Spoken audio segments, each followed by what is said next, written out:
My sister shut off the Wi-Fi during a Fortnite match, so I burned her alive. Okay, that might sound insane, but just let me explain. Since we were little kids, my sister was always an annoyance. She would tell on me for the dumbest things, she would frame me for things she did, and she would always get her way. I was fed up with it. And on that day, the final straw was pulled. I was sitting in my room playing video games, minding my own business. The match was almost over. I was top 5, and it was looking like I was going to win when all of a sudden, boom! I lag out of the game. This infuriated me. I went to go check the router, and there she was. My worthless little sister was standing over the router with the cable unplugged. I looked at her in disbelief. She turned to me, pointed, and laughed. She laughed in my face. I said to her, "You can't just unplug the router. I just lost the game because of you." All she said was, "It's just a game, loser. Get a life."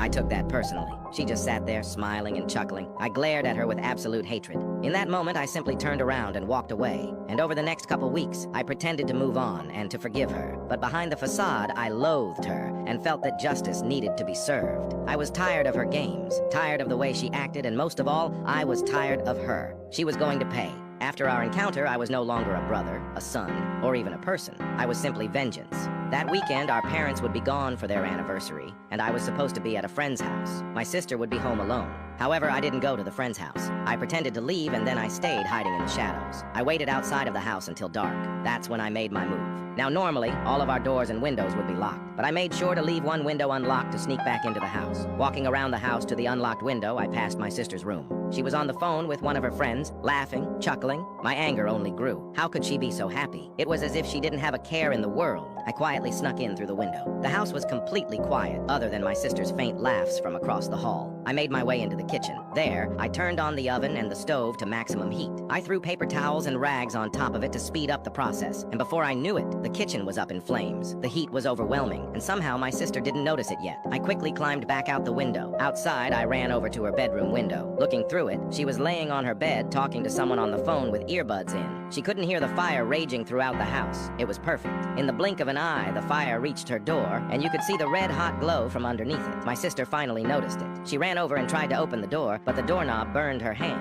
I watched her begin to freak out. She ran over to her bedroom window, attempting to escape. As she tried to lift up the window, our eyes met. She looked happy to see me. "Help me open this window," she said. I just stared at her with a sinister look on my face. She stood there, on the other side of the window, in confusion. Then, the realization finally hit her. Her eyes grew wide, and she started to panic. Screaming in fear, she desperately tried to open the window, but there I was, holding it down. She begged and pleaded for me to help, but that was the last thing I had planned on doing. In seconds, the fire had breached her room. It was spreading rapidly, and my sister was sobbing with her face on the window. "Please let me out," she cried. I watched the flames engulf her. I watched her scream in agony, rolling on the floor as her body burned endlessly. When the cries